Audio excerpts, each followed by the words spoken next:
Marcus Chen walked through the security checkpoint at Kepler Station like he had done it 1,000 times before. The metal detectors beeped softly as he passed through, and the bioscanner hummed to life, ready to check his body for weapons or contraband. "Remove your jacket, please," said the security officer.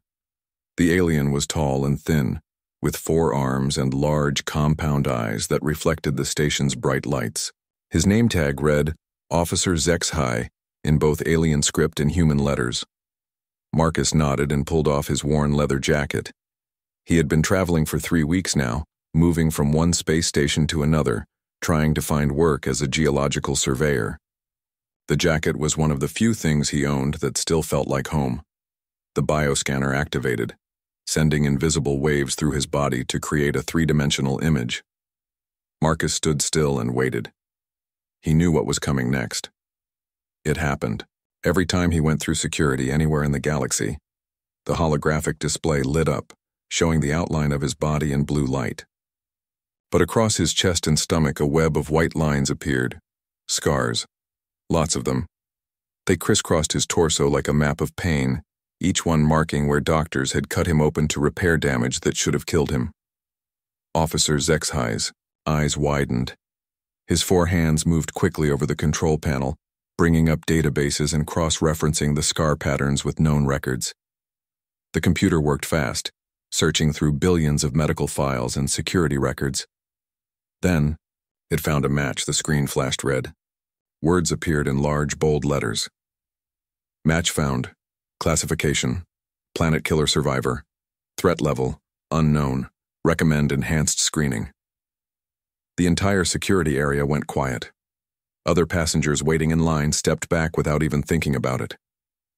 A group of blue-skinned Centauri traders moved to the far side of the room. 2 diplomats from the hegemony whispered to each other in their clicking language.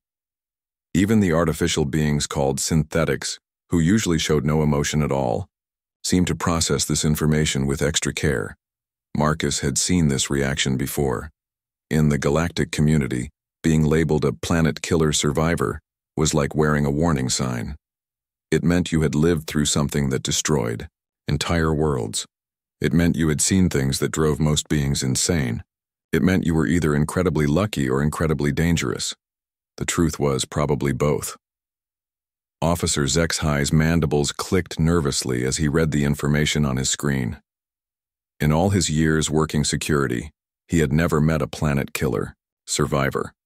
The official protocols were clear: immediate detention and psychological evaluation. But there was something about this human that made him hesitate. Marcus did not look crazy. His eyes were clear and focused. His hands were steady.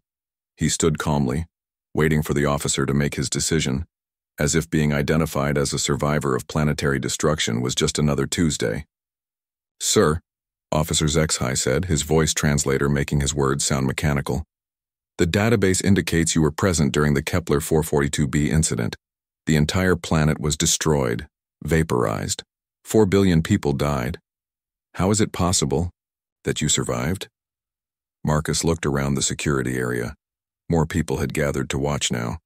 Some were taking pictures with their personal devices. Others were recording video to post on the galactic networks. He had become a curiosity, a living reminder of one of the worst disasters in recent history.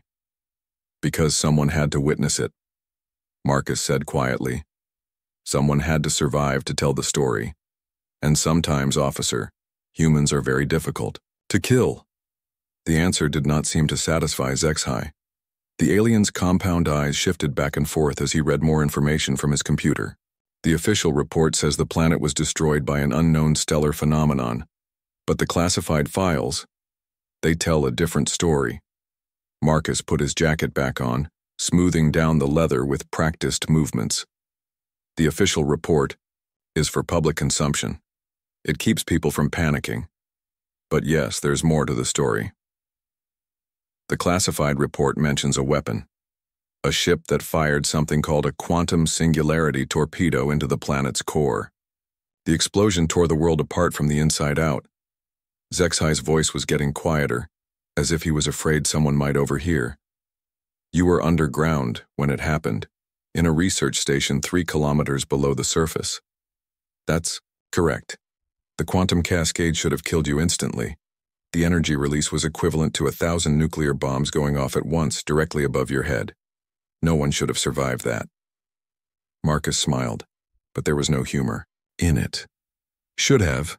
That's the key phrase, officer. A lot of things should have happened that day. 4 billion people should have had time to evacuate.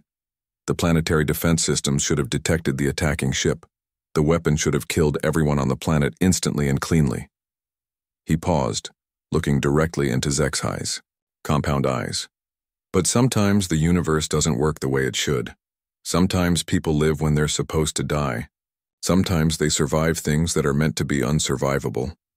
And sometimes they spend the rest of their lives carrying the weight of being the only witness to genocide. The security area was completely silent now. Even the usual background noise of the space station seemed muted. Everyone was listening to the conversation between the nervous alien officer and the calm human who had lived through the impossible. Officer Zexhi looked at his screen again, then at Marcus, then back at the screen. The protocols were clear, but something about this situation felt wrong. The human was not acting like the other planet killer survivors in the database. The 6 others who had lived through similar attacks had all shown signs of severe psychological trauma within months of their experiences. Most had been institutionalized. 2 had committed suicide. But this man seemed stable. Sad, perhaps, but not broken. There was a strength in his eyes that reminded Zexhi of the old war veterans he had met during his youth. People who had seen terrible things but had found ways to keep living anyway. Mr. Chen, Zexhi said finally, using the name from the database. I need to follow protocol. Enhanced screening means detention while we run psychological evaluations and threat assessments. It could take several days. Marcus nodded as if he had expected this.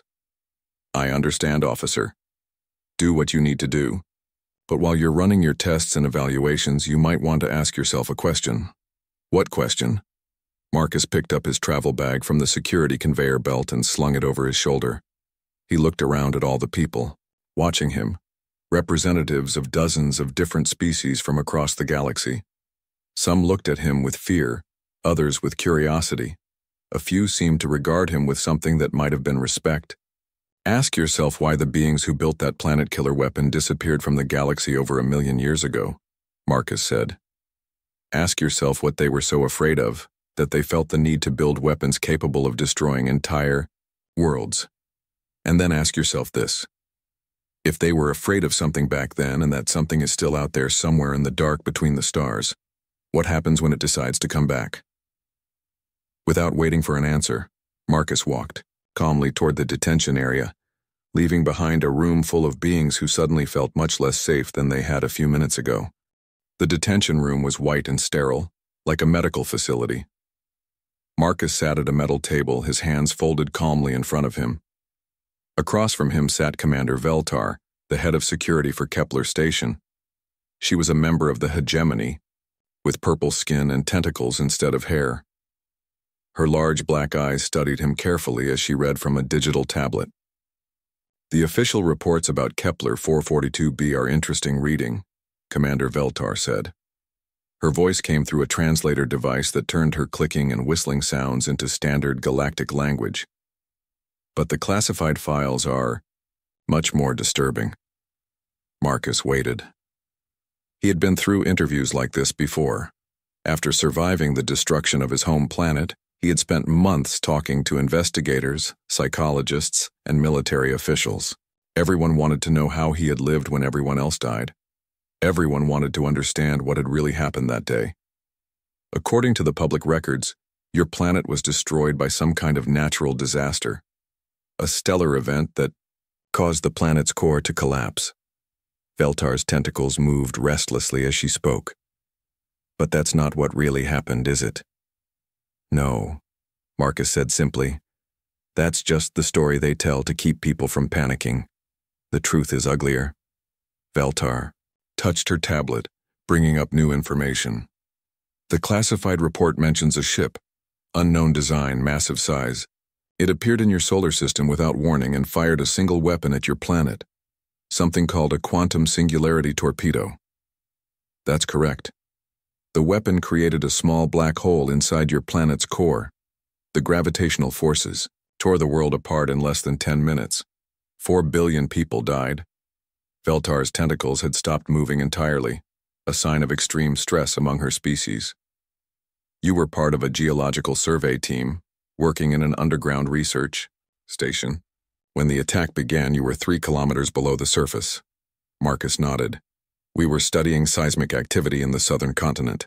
The station was built to withstand earthquakes and volcanic eruptions, so it was heavily reinforced, but no one expected it to survive a planetary destruction event. The quantum cascade from the torpedo should have killed you immediately. The energy released during the planet's destruction was enormous. Every molecule of matter in a sphere thousands of kilometers wide was torn apart at the atomic level. Veltar leaned forward, her black eyes reflecting the room's harsh lighting. Yet somehow you survived. I did more than survive, Marcus said quietly. I experienced every second of it. I felt the planet dying around me.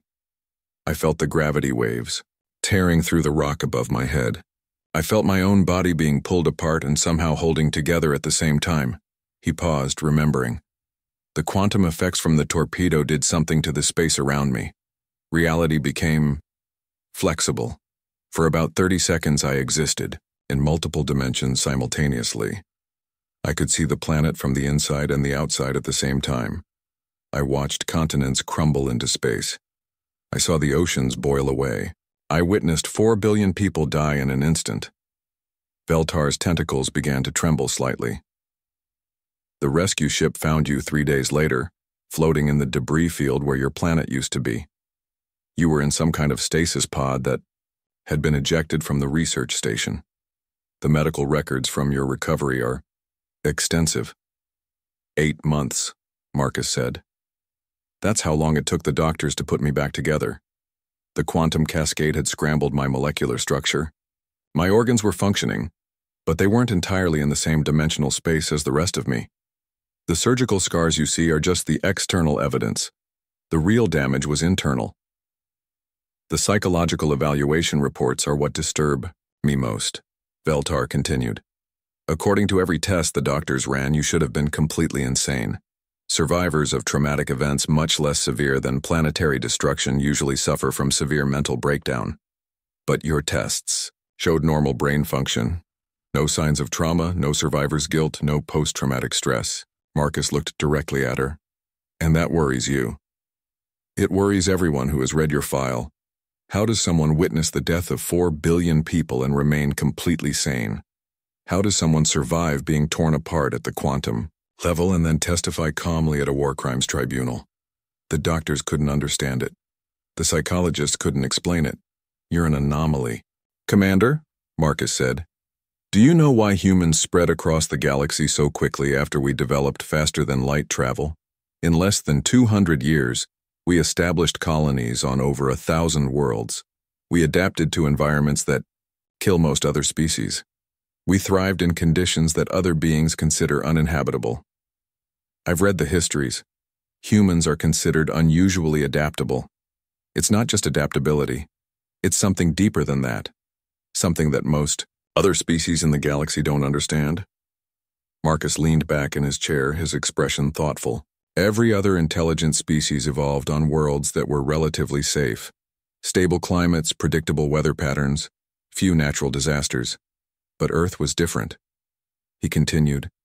Earth tried to kill humans every single day for millions of years. Ice ages, volcanic eruptions, asteroid impacts, plagues, predators, droughts, floods. Our planet was constantly finding new ways to wipe us out. So we learned something that other species never had to learn. Which is, we learned that surviving isn't about avoiding death. It's about choosing what you're willing to endure in order to keep living. Other species see death as the ultimate failure, the end of everything. But humans see death as just another challenge to overcome. Veltar was quiet for a long moment, processing this information. You're saying that your species is naturally resistant to trauma because you evolved to expect disaster. I'm saying that humans understand something fundamental about existence that most beings never learn. Everything ends eventually. Planets die. Stars burn out. Species go extinct. The universe itself will eventually grow cold and dark. But knowing that doesn't make you give up. It makes you decide what's worth fighting for while you're still here. Marcus stood up and walked to the small window in the detention room. Through the thick glass, he could see the busy traffic around Kepler Station. Ships from dozens of different worlds, carrying people and cargo across the galaxy, all going about their daily lives. 4 billion people died on my planet, he said, without turning around. Every single one of them had hopes and dreams and people they loved, families, friends, children who will never grow up. But I'm still here. And as long as I'm still here, their story continues. Their deaths mean something, because someone survived to remember them. He turned back to face Veltar. That's not a burden, Commander. That's a privilege.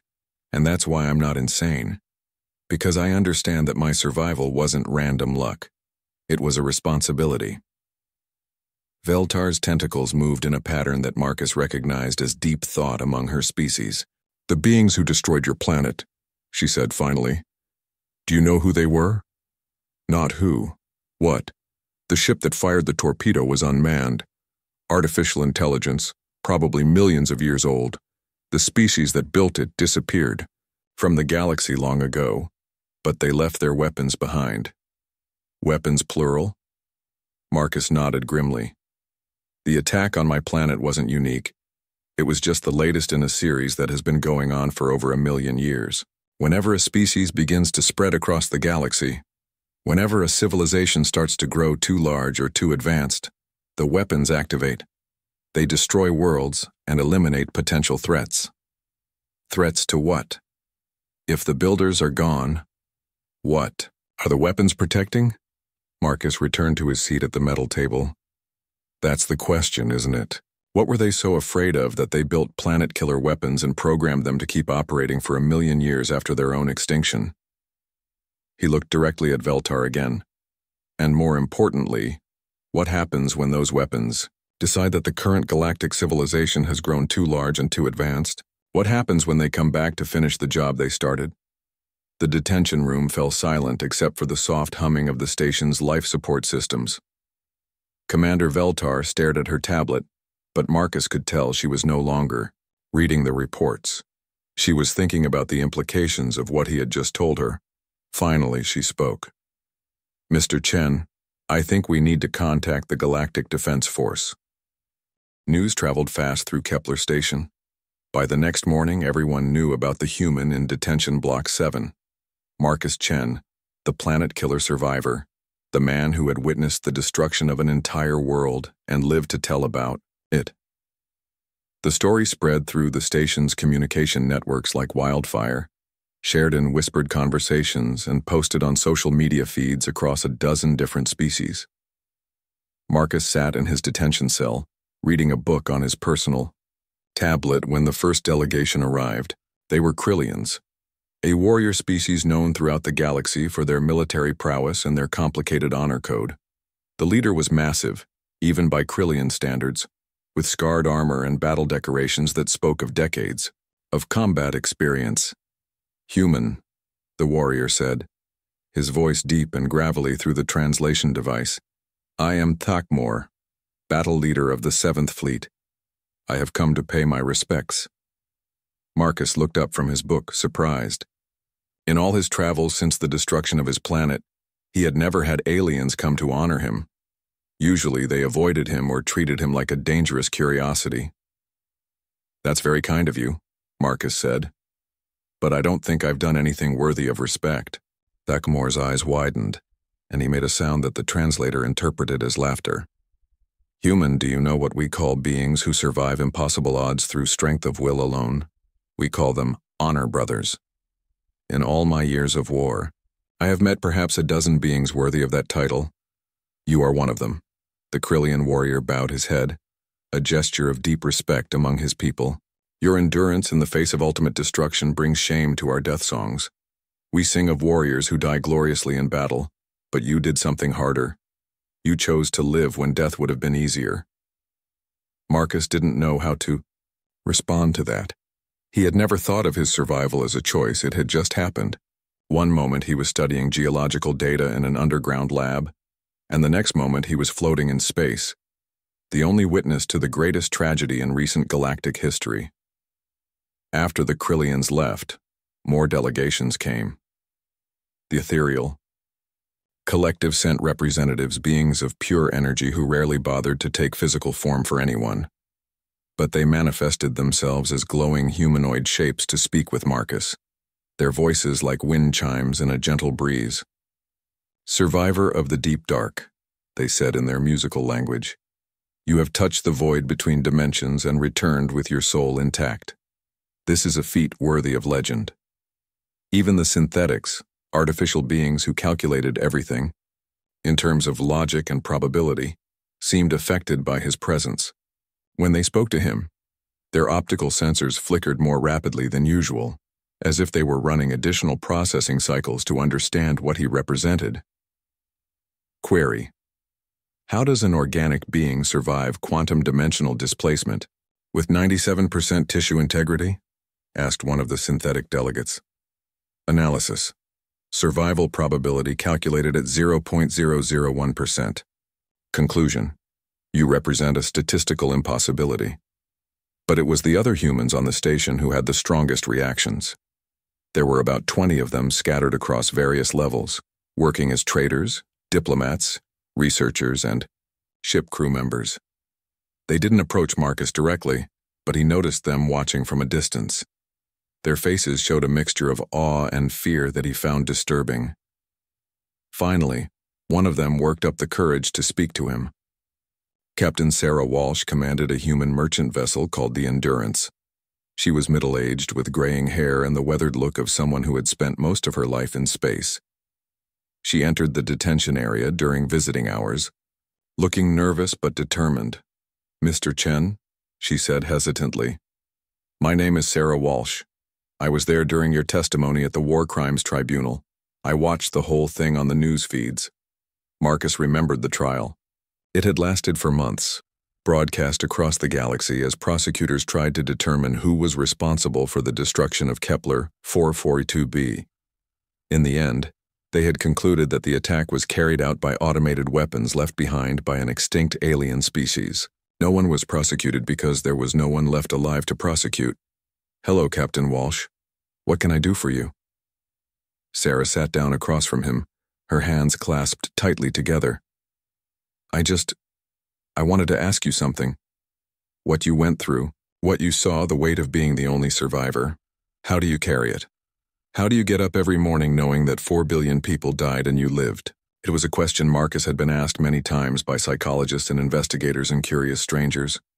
But somehow hearing it from another human made it feel different, more personal. "Captain," he said carefully, "what do you know about Earth's history, about how humans evolved?" "The basics, I suppose. We came from Africa, spread across the planet, developed agriculture and civilization." "Why?" Marcus looked out through the detention cell's small window at the bustling activity of the space station. Ships coming and going, people from dozens of different worlds going about their daily business, all of them taking their safety and security for granted. "Every species in this galaxy learned to fear death," he said. "They built their civilizations around avoiding it, minimizing it, making it rare and distant. But humans grew up on a world that tried to kill us every single day for millions of years." He turned back to Sarah. "Ice ages that lasted for thousands of years, volcanic eruptions that blotted out the sun, asteroid impacts that wiped out entire ecosystems, plagues that killed half the population, predators with claws and fangs, natural disasters that destroyed everything we built. But we survived all of that," Sarah said. "We did more than survive. We thrived. We learned to adapt, to overcome, to find ways to keep going even when everything seemed hopeless. And we learned something that most other species never had to learn." "What?" Marcus smiled, and for the first time in days there was genuine warmth in the expression. "We learned that death isn't the opposite of life. It's just another challenge to overcome." Other species see death as failure, as the end of everything, but humans see it as motivation. Sarah was quiet for a moment, thinking about his words. So when your planet was destroyed, when everyone else died, you didn't see it as the end? I saw it as a beginning, Marcus said. 4 billion people died that day. 4 billion voices went silent in an instant. But I was still here. And as long as I'm still here, their story continues. Their deaths have meaning because someone survived to remember them and to make sure it never happens again. He stood up and walked to the window again, looking out at the stars beyond the station's hull. That's not a burden, Captain. That's a privilege. That's a responsibility. And that's why I get up every morning. Not because I have to, but because they can't. Sarah wiped tears from her eyes. The other humans on the station, they're afraid of you. They think you're something inhuman, something that survived by becoming something other than human. Marcus laughed, a sound that held both sadness and strength. They have it backwards. I didn't survive by becoming less human. I survived by becoming more human. By embracing the thing that makes our species unique in this galaxy. Which is our refusal to give up. Our ability to look at impossible odds and say not today. Our stubborn insistence on finding hope in hopeless situations. Marcus turned back to face her. Every other species in the galaxy has learned to accept limits. But humans? We've never been very good at knowing when to quit. Captain Walsh stood to leave, but paused at the door. Mr. Chen, there's something you should know. The station's long-range sensors picked up something yesterday. A massive object heading toward the outer colonies. Unknown design, artificial construction. The analysts think it might be connected to whatever destroyed your planet. Marcus felt a chill run down his spine, but his expression remained calm. How long until it reaches populated space? 3 months, maybe less. After she left, Marcus sat alone in his detention cell, staring out at the stars. Somewhere out there in the darkness, something was coming. Something that had been dormant, for who knew how long, waiting for the right signal to wake it up. His testimony at the trial had been broadcast across the galaxy. His survival had become public knowledge. If the automated weapons were programmed to eliminate witnesses, to finish jobs they had started, then his very existence might have triggered something.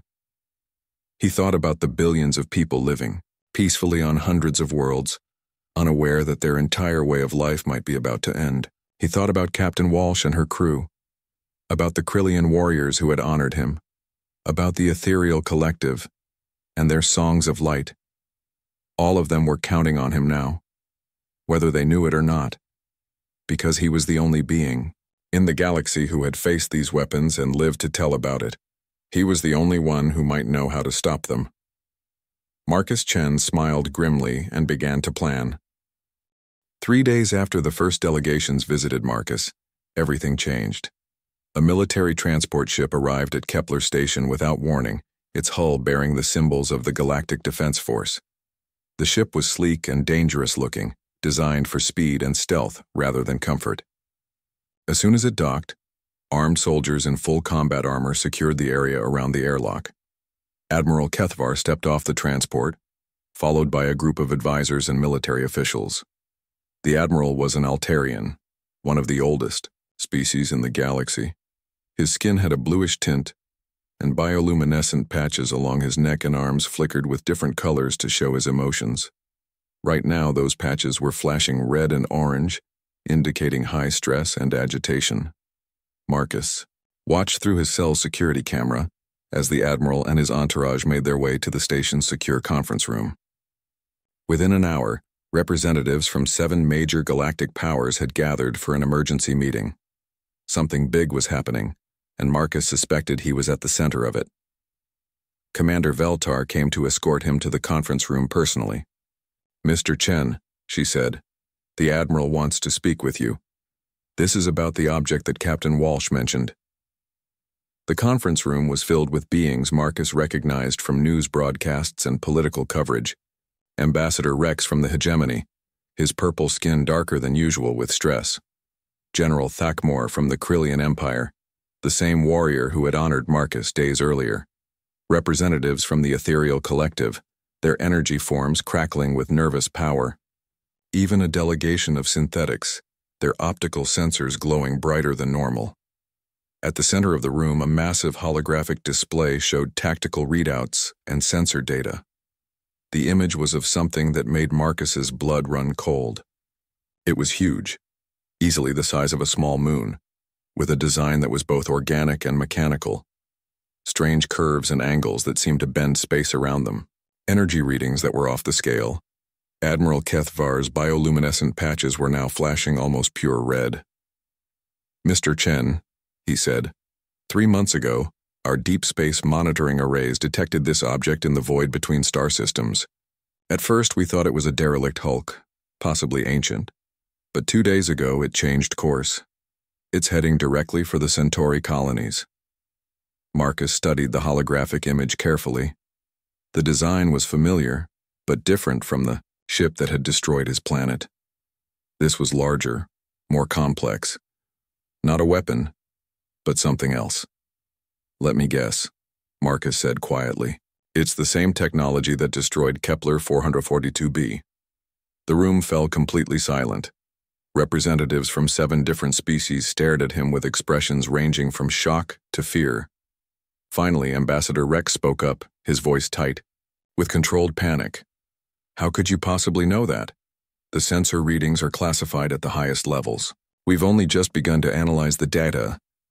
Marcus looked around the room at the assembled leaders of galactic civilization. These were beings who commanded fleets of starships, who ruled over billions of people, who had built an interstellar society that spanned thousands of worlds, and they were all terrified. "Because I've seen this design before," he said calmly. "Not exactly the same, but close enough. In the moments before the torpedo hit my planet, I caught a glimpse of the ship that fired it. The quantum effects gave me enhanced vision for a few seconds. I saw things that should have been impossible to see." He walked closer to the holographic display, pointing out specific details. "This construct isn't a weapon platform like the ship that attacked Kepler 442b. Look at the energy signatures, the internal structure. This is a factory, a manufacturing facility. They're not coming to attack us directly." Admiral Kethvar's patches shifted to yellow, indicating confusion. "Then what are they coming for?" "They're coming to build more weapons," Marcus replied. "The beings who created this technology disappeared from the galaxy over 1 million years ago, but they left behind instructions, automated systems that activate when certain conditions are met." General Thakmore leaned forward, his scarred face grim. "What conditions?" Marcus turned to face the assembled representatives. "Survivors, witnesses, people who lived through their attacks and could tell others about them. The system is designed to eliminate all evidence of their existence, to make sure no one learns from their mistakes." The implications hit the room like a physical blow. Ambassador Rex's tentacles went completely still, a sign of extreme shock among his species. "You're saying that your survival brought this thing here?" "I'm saying that my testimony at the War Crimes Tribunal was broadcast across the galactic communication networks. My survival became public knowledge. I became living proof that their weapons could fail, that their genocide could be incomplete." Marcus paused, letting that sink in. The automated systems detected this information and responded accordingly. One of the synthetic representatives spoke up, its optical sensors flickering rapidly. "Query: Are you stating that your continued existence represents a threat to the programming objectives of this construct?" "I'm stating that my continued existence represents hope, and hope is the one thing their creators couldn't tolerate. They built these systems to ensure that no species would ever grow large enough or advanced enough to challenge them, even after their own extinction. But they made one mistake." "What mistake?" Admiral Kethvar asked. Marcus smiled, and for the first time since entering the conference room he looked confident rather than grim. They assumed that survival was about avoiding death. They built their weapons to be so overwhelming, so destructive, that no one could possibly live through an attack. But they didn't understand humans. He began pacing around the holographic display, his voice growing stronger with each word. "Humans don't survive by avoiding death. We survive by choosing what we're willing to die for. We survive by refusing to give up, even when giving up would be easier. We survive by turning our pain and loss into motivation to protect others. The room was completely quiet now, everyone hanging on his words. The construct is coming here because it detected a flaw in its programming, a variable it can't account for. Me, a human who lived through something that was supposed to be unsurvivable, who testified about it publicly, who turned their perfect weapon into a symbol of failure. Marcus stopped pacing and looked directly at Admiral Kethvar. Admiral, your preliminary analysis is wrong. This isn't about defense. You can't defend against weapons that can crack planets like eggs. This is about offense. This is about taking the fight to them before they can finish what they started. You're talking about attacking something the size of a moon, General Thakmore pointed out, with weapons we don't understand and technology that's millions of years advanced. I'm talking about understanding their psychology, about realizing that even automated systems reflect the mindset of their creators.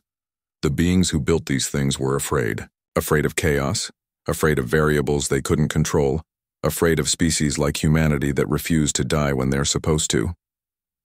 Marcus walked over to the holographic display and manipulated the controls, zooming in on the construct's internal structure. Look at the design. It's massive, powerful, seemingly invincible, but it's also predictable. It follows patterns. It responds to specific triggers. And right now, it has one overriding objective: eliminate the planet killer, Survivor. He turned back to face the room. That gives us an advantage.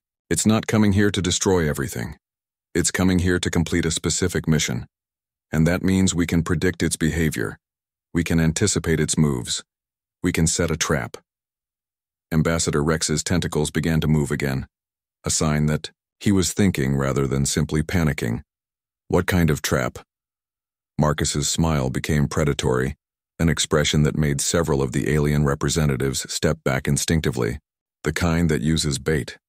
The kind that relies on the target being so focused on its objective that it ignores everything else around it.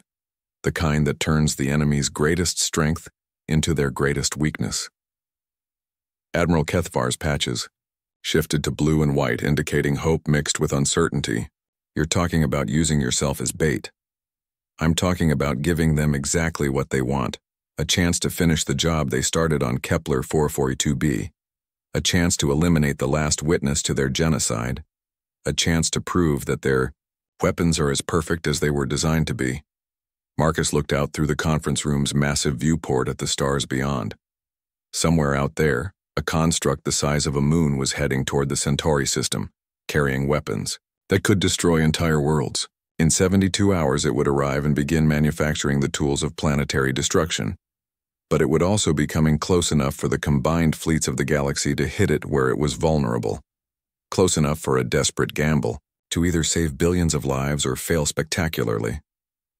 Ladies and gentlemen, Marcus said quietly, we have 3 days to prepare for the most important battle in galactic history. I suggest we get started. The command center aboard the Galactic Defense Force flagship Concordia was unlike anything that had ever existed before. Representatives from every major species in the galaxy worked side by side, their differences forgotten in the face of extinction. The massive holographic display at the center of the room showed the alien construct approaching the Centauri system, now less than 24 hours away. Marcus stood at the heart of it all, no longer a detained curiosity but the architect of their only hope. Fleet commanders who had spent their entire careers preparing for conventional warfare now listened to a human geologist explain how to fight an enemy that had been dead for 1,000,000 years. The construct is operating on programming that's older than most of our civilizations, Marcus explained, manipulating the holographic display to show the factory's internal structure. But that age is also its weakness. It was designed to deal with threats as they existed 1,000,000 years ago, not as they exist today. Admiral Kethvar's bioluminescent patches flickered with nervous energy. Explain. Marcus zoomed in on specific sections of the construct. Look at the manufacturing bays, the weapon systems, the power distribution network. Everything is designed for maximum efficiency and overwhelming force. The beings who built this expected their enemies to behave rationally, to run when faced with superior firepower, to try to hide or defend themselves. "And humans don't behave rationally?" asked General Thakmor. Marcus laughed, a sound that held equal parts humor and grim determination. "General, humans are the species that invented the concept of a suicide charge. We're the ones who look at impossible odds and say, 'Hold my beer.' Rational behavior is something we do on weekdays. When it really matters, we do whatever it takes." The holographic display shifted to show the combined fleet that was now assembled in the Centauri system. Over 3,000 ships from dozens of different worlds representing the largest military force in galactic history. Krillian battle cruisers with their heavy armor and massive guns. Ethereal collective vessels that looked like crystalline works of art but packed devastating energy weapons. Hegemony dreadnoughts with their advanced shields and precision targeting systems. Even the normally peaceful trade species had contributed cargo ships converted into missile platforms.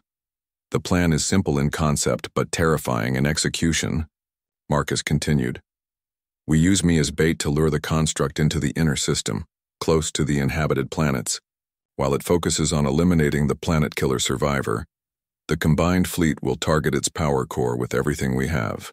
Synthetic Admiral 7739 Alpha processed this information with rapid optical flicker. Probability of mission success, 12.3%. Probability of total fleet destruction, 74.8%. Probability of human survival, 0.001%.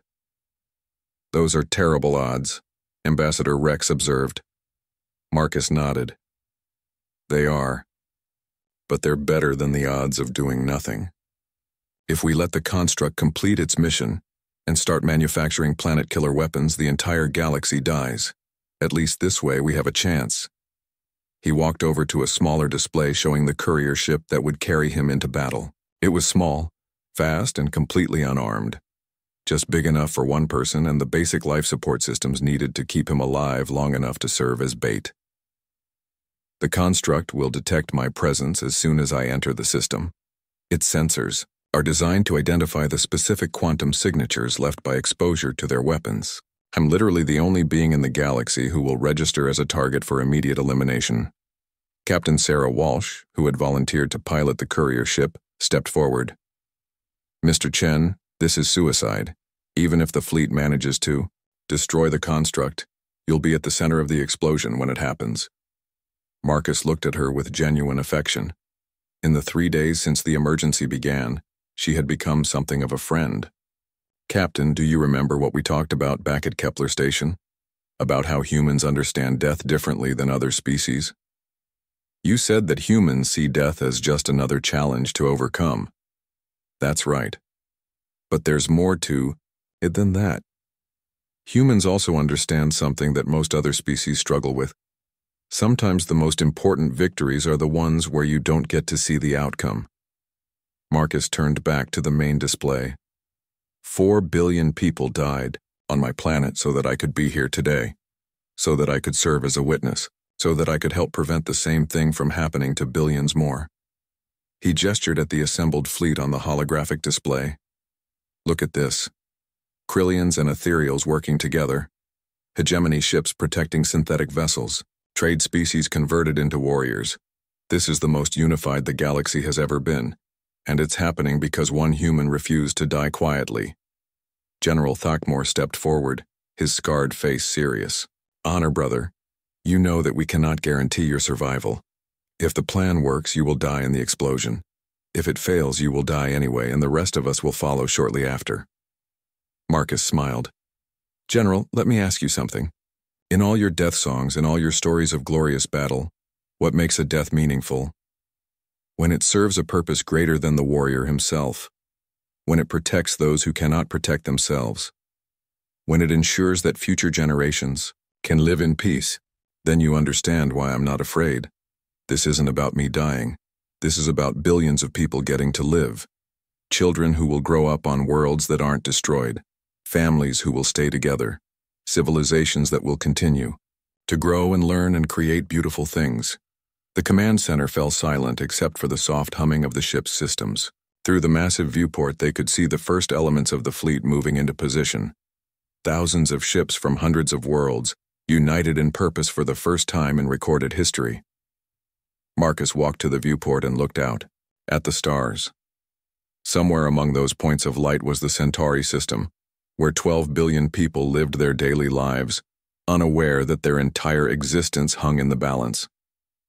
"You know," he said quietly, "when I was a kid on Kepler 442b, I used to look up at the night sky and wonder if there was anyone else out there, if humans would ever meet other intelligent species, if we would find friends among the stars or enemies." He turned back to face the assembled commanders and representatives. "I never imagined it would be both. I never imagined that making friends would require us to face an enemy this dangerous. But I'm glad it happened this way." Admiral Kethvar's patches shifted to a soft blue, indicating deep respect. "Why?" "Because now I know something that I never knew before. I know that when the universe throws its worst at us, we don't face it alone. I know that courage isn't just a human trait. I know that the willingness to sacrifice for others exists in every species in this galaxy." Marcus looked around the room, at beings from dozens of different worlds, all of them preparing to risk everything for people they had never met. The ancient enemy made one crucial mistake when they designed their weapons. They assumed that intelligent species would always choose self-preservation over cooperation. They never imagined that we might choose to stand together instead of falling separately. 24 hours later, Marcus Chen sat alone in the courier ship Hope, named by Captain Walsh, in a moment of optimism. Through the small viewport, he could see the massive alien construct approaching, its dark hull blocking out the stars like a nightmare-given form. The factory was even larger than the holographic displays had suggested, its surface crawling with automated manufacturing systems and weapon emplacements. Behind him, hidden in the shadow of Centauri Prime's largest moon, the combined fleet waited, in absolute silence, 3,000 ships holding their breath, waiting for his signal. Marcus activated his communication system. "Fleet Command, this is Hope. The construct has detected my presence and is changing course to intercept. Energy. Readings indicate weapons charging. All systems show green." Admiral Kethvar's voice crackled over the radio. "Confirmed, Hope. You are cleared for final approach. It has been an honor, Mr. Chen." "The honor was mine, Admiral." Marcus cut the communication and settled back in his pilot's seat. Through the viewport, he could see the construct's main weapon beginning to glow with the same terrible energy that had destroyed his homeworld. Soon, very soon, that weapon would fire, and Marcus Chen would finally join the 4 billion people who had died so that he could be here at this moment. But he would not die alone. And in the end, that made all the difference. The galaxy held its breath and waited for a human to show them what courage really meant.